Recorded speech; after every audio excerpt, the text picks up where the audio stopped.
Wacko, you're next. Let's swing on that goblin. Yeah, you can probably end that guy. 15, but attack bonus is +5, so 20. 20 will hit. Deal damage to that guy. 14.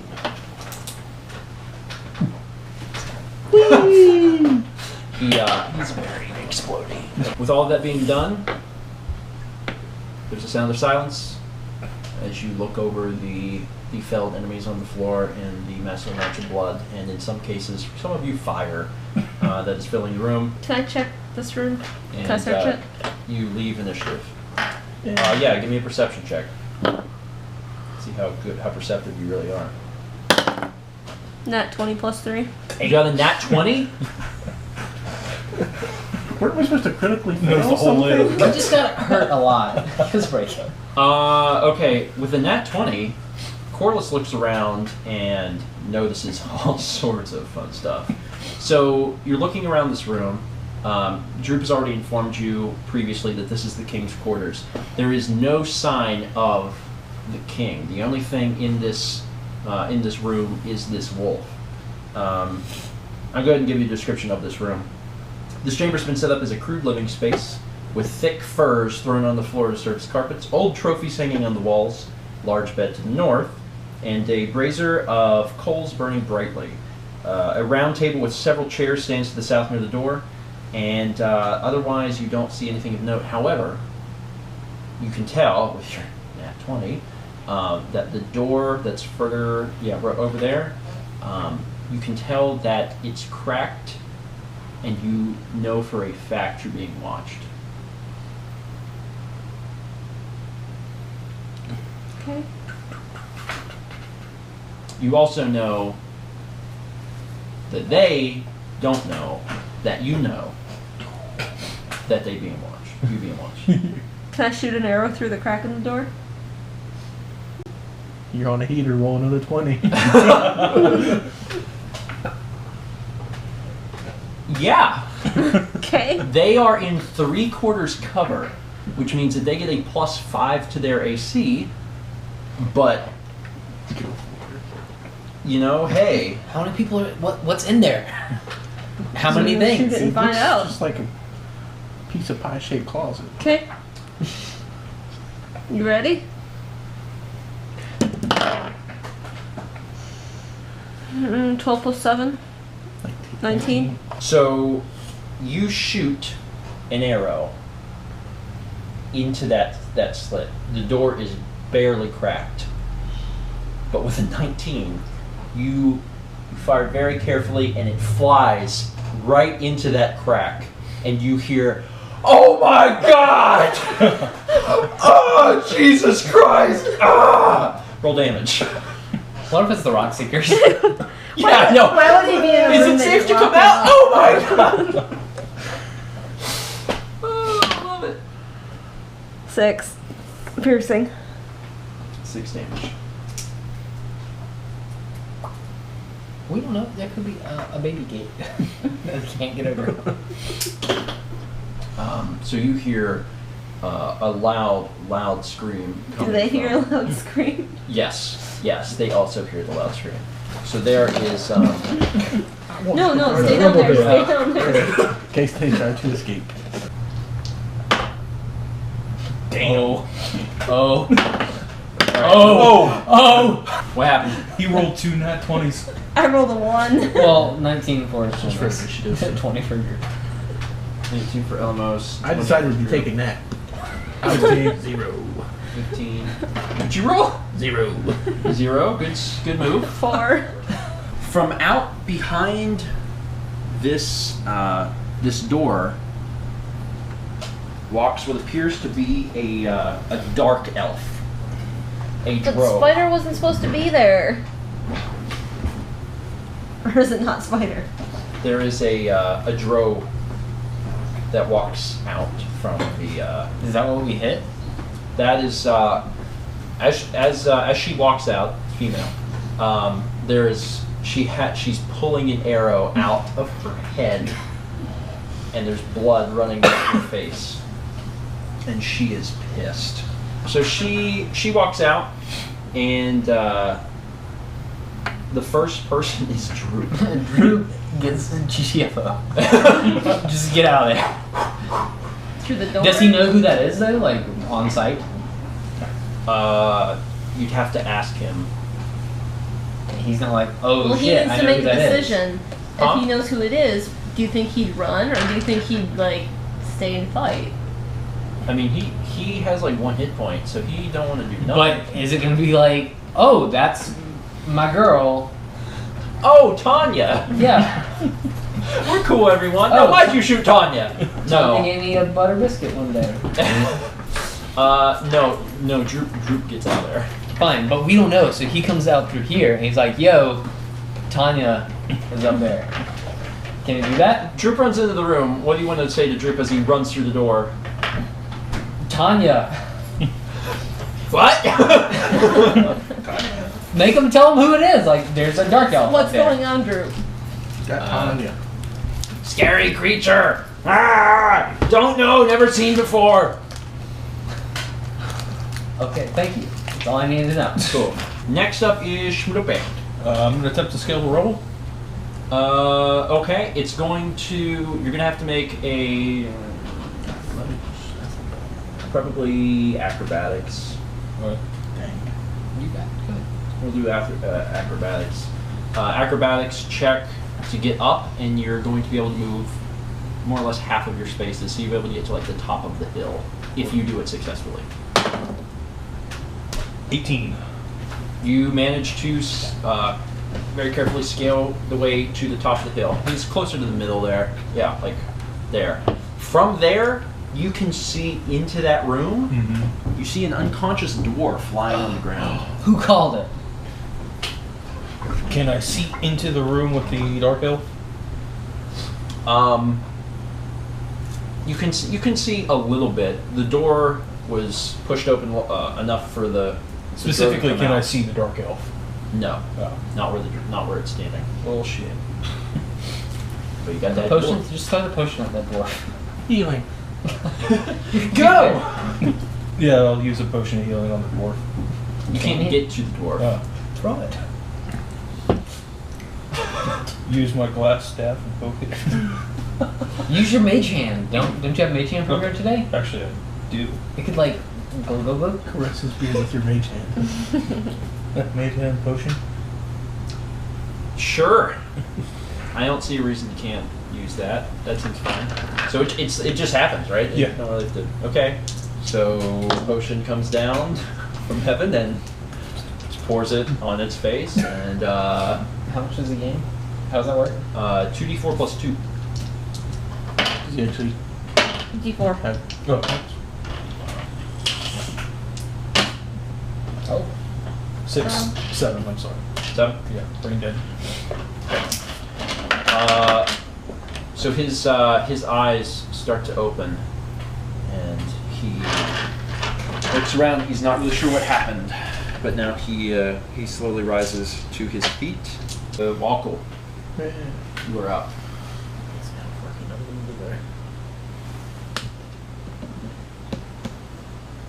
Yeah, I can get it back.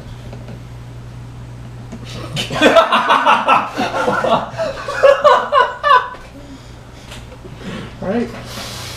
Sure. Push that wolf right out of the way. He just got hit by the thing.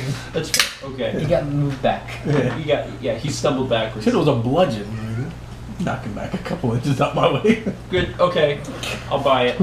Alright, yeah, I'm gonna swing on the... Okay, go for it. 15? Hits. Okay. Damage. 11? Okay. That's a sizable amount of damage. It seems mostly pissed that you hit it. That's not great. You hear, as you're all standing there, you hear a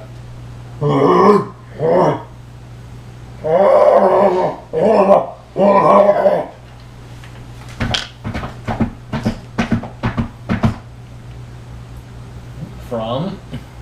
from, you guys are all kind of standing in that room, you hear that from what sounds like coming from the area that you just were. Where Droop is.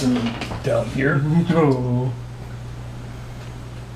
Suddenly, there's an owl bear Oh, Jesus. Thanks, Droop. that's trying to figure out the path here. Sir. Oh man, How's that that curtain thing right gonna there. fit through the damn door? Man, I don't know, but there's an owl bear in here. And the owl bear comes running. You hear it trying to figure out what to do, and suddenly it bursts into the room behind you. Like you guys are worrying about this dark elf, and you're like, "God, we gotta take care of this dark elf." We managed to tame this wolf, and then all of a sudden, and you're like, "Why is this here?" Scrolls one-time use. Yes. Good question. I was about to make something real stupid happen. Oh, So that is rock. right. Throw it. I was gonna cast Scroll of Darkness in the room and just really. Who last went? Wackle? Was it you that last went? I thought it was. Yeah, walk away. Yeah. Okay. I swung and then Albert came. All right. Next up in initiative order is Droop. Droop has one hit Droop point. prays to his god, And leaves Magnoviet. Just climb the owl bear. I have it tamed. I can speak What's to his animal? werewolves. What's his animal handling? Huh? What's his animal? I imagine handling? he has no modifiers, probably. He has no modifiers, so it would just be rolling a 20. Do it. You rolled 2 20s earlier, man. Natural 20. I'm gonna let you in on a secret. Taming, like doing an animal handling check for an owlbear, the DC would be higher than 20. There's no way that Droop. you can't. I won't let you attempt it because you can't do it. Like if you had an animal handling modifier that was already fairly high, then you could attempt it, and even then you'd have to roll. Do it. Hold on, Unbelievable. bro. It's Droop's true. turn, not your turn. Droop cast magic missile. Yeah. I learned it in a book. Yeah, Droop becomes a bit Droop's of a spell. red. I know a few things. Droop's read my first owlbear and how, My first owlbear. yeah, like the care and keeping of owlbears. Oh my god. He hangs out in some barrels. He just chills in there. So he hides. Yes. Okay. Roll him a dexterity check. So let's take it. 5. He thinks he's in a barrel, but he's actually in front. He's shaped like a barrel, so it's okay. Okay. Elmos. I mean, That room is dead to me. So we just finished. Crag Mall. I don't think I started the vlog. I probably just started by showing footage. I don't know how long the GoPro made it, so I think we missed a good bit of some of the more enjoyable stuff. My character ate poop. Yeah, Mallory. I did a nature save. A nature check. I rolled a 1. They went into an area where an owlbear had been staying, and it had like pooped and peed all over the floor, and everyone Like, who wants to do a nature check? everyone did I'll like do it. everyone did like nature checks to try and figure out what it was, and her character rolled a 1 and was like, "Oh, that's food. I will eat it." And then she was sick. But yeah, a lot of stuff happened. This was we're getting near the end of the campaign. Everyone just made it to level 4, and a lot of stuff went down. And there's a lot of stuff I feel like the GoPro didn't get, which is sad. This room became a madhouse. I don't know how many enemies were in there. Owlbear. Well, like every single character was in here, and then there were like 2 bosses and the boss's pet, and then in the middle of the battle, an owlbear ran into the room. They caught it on fire, and then there was a flaming owlbear in the room, and then eventually it ran out. Yeah, there was crazy stuff. Everyone's level 4. We decided not to give Austin and Jarrett experience for not being here, so they're still level 3, but that's alright, they'll be fine. They'll be okay.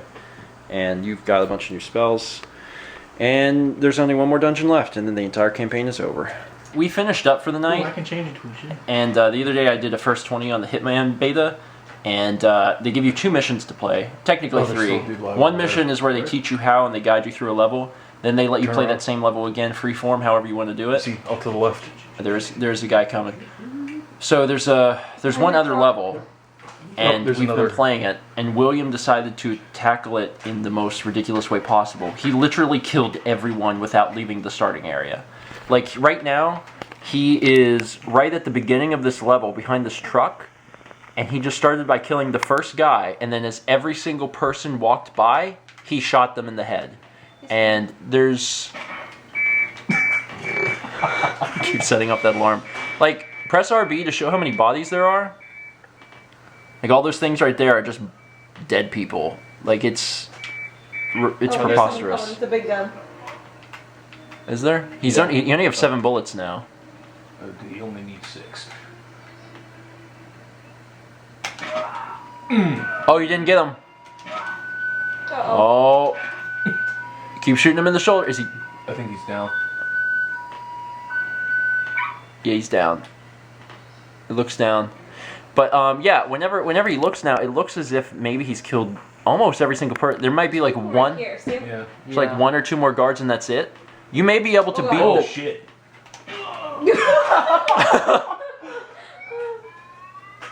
Take his clothes. Change costumes, yeah. Disguise. That might actually work. I'm just... If William ends up beating this by just sitting at the starting area and killing every single person, I'm going to be impressed and confused. Unfortunately, Hitman crashed, but William managed to kill the target and was on his way out, so I think he would have done it. I think it only crashed because you ended up changing costumes like 4 times within the span of a second. Because you were mashing A to get through the window, but you were too close to the costumes so you kept changing. But yeah, you did good. I can't believe that worked. Just a little bit later, everyone has gone home, but session 4 was a success. It was a lot of fun. It was. I don't know how you felt about it, but I feel like it was a lot different than It was most. a lot more exciting Was it more exciting? because there was a lot going on, and we had like death saving throws and stuff. Oh, yeah. The party almost died. At one point, We were all down. every single person was unconscious Except Droop. Droop. And Droop performed medicine checks and got everyone back to life. So that was really cool. I mean, it was neat that you guys got that close to death, because that's always fun and exciting.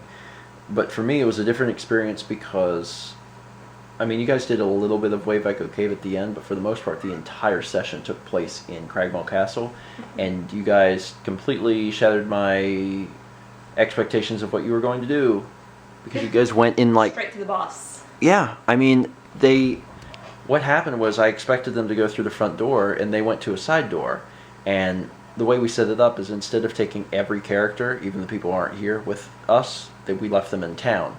Which means Jarrett's not here, so they didn't have the rogue character, so they didn't have anyone who'd use thieves' tools, so they didn't have any way to get into the door that was locked. But instead, they broke down the door. And I was thinking, well, since they don't have thieves' tools, they're not going to get in this door, because they're not going to try and break it down because they want to be stealthy. They're not going to make all this noise. And I was right to think that. I was wrong because Thomas was really clever, and he says, I got a great idea.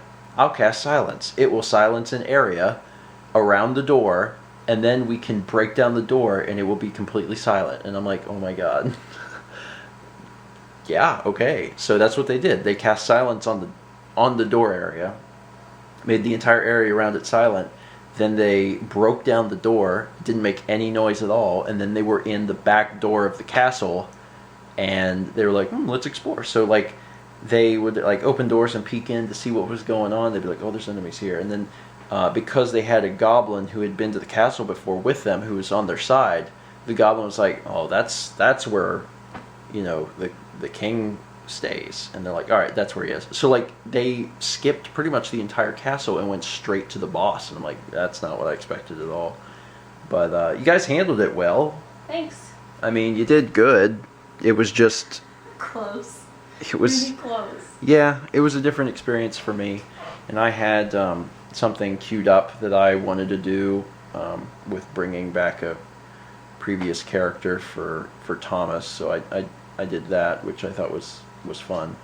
But it was just really weird because I was not expecting them to go straight to the final room, and they did. And I was a little unprepared for that. It caught me off guard.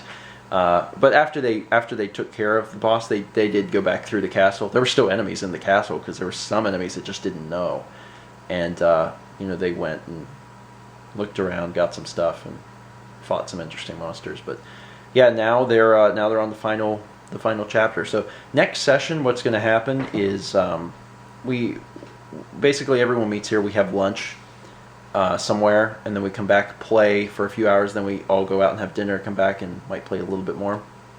And what'll happen next time is we'll meet for lunch. Then we'll go. We'll go meet for lunch, and then we'll come back, and we'll probably beat the campaign. And then we'll go have dinner. When we come back, we'll do character creation for the next one. And the plan right now is to move into Horde of the Dragon Queen, which is another pre-created adventure, because I don't have time to make my own adventure. So we're doing Horde of the Dragon Queen, which leads directly into Rise of Tiamat. So I'm excited. I'm excited to do another one of these. I've learned a lot doing this, and I've been reading your comments for suggestions and stuff. I know that it's not always the most thorough picture of how I'm doing as a DM by only showing you guys, basically an hour cut down. But I'm learning a lot every single time I do this, and I do feel like I'm getting better, which is exciting. But I still have a lot of stuff I need to learn. A lot of stuff related to the game rules too, especially because we're doing the starter set, and I'm reading from like the starter set rule books. And as we move into the full game, we're going to have to be moving into like the player's handbook and taking a look at that stuff and trying to figure out, all of the extra additional rules that come with it. But I'm excited.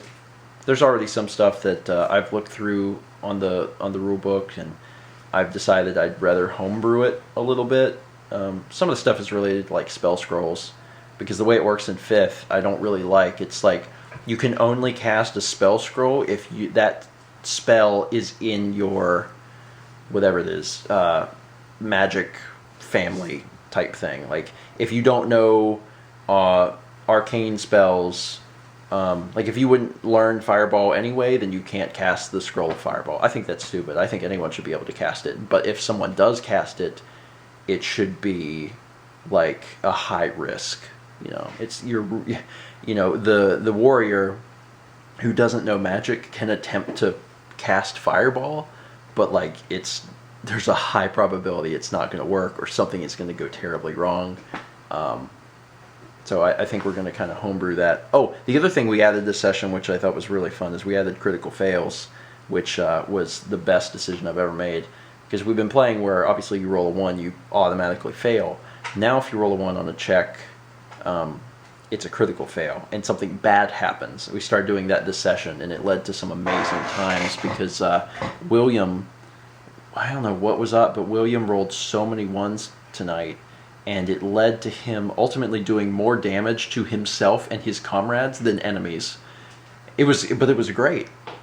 It was so funny. At one point, he was going to attack someone with his axe, and he brought the axe back, and when he did, it flew out of his hands and flew across the room and hit Thomas, and did like 10 damage to Thomas. It was fantastic. I loved it. And he just kept rolling like 1s over and over and over again. And then meanwhile, Mal kept rolling 20s.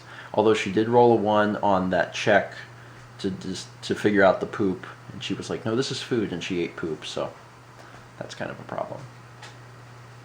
D&D's fun. Anyway, that's it for today. Thank you so much for watching. And as always, let's meet back tomorrow, shall we?